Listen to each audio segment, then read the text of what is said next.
Hi friends, I'm Tilak. You're watching Tech May Be Unique, and today we're going to see how to insert a Muse symbol on your Microsoft Excel mobile.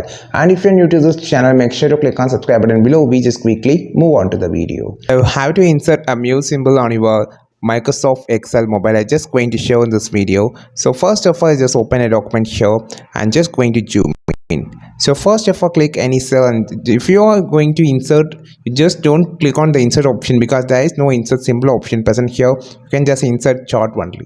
So double tap on the cell that you just want to insert. Now use your keyboard. Here just using Google keyboard or Gboard. You can just download it from the Play Store. Click on this number section, then click on this symbol section again. You will see a lot of symbols here. You just want to long press on the pi symbol, which is a shortcut or hidden trick for the Muse symbol. So you can just drop the Muse symbol like this. This is how you just insert the Muse symbol on your Microsoft Excel mobile app. I think this video helped you a lot. Like this video, share this video, subscribe this channel.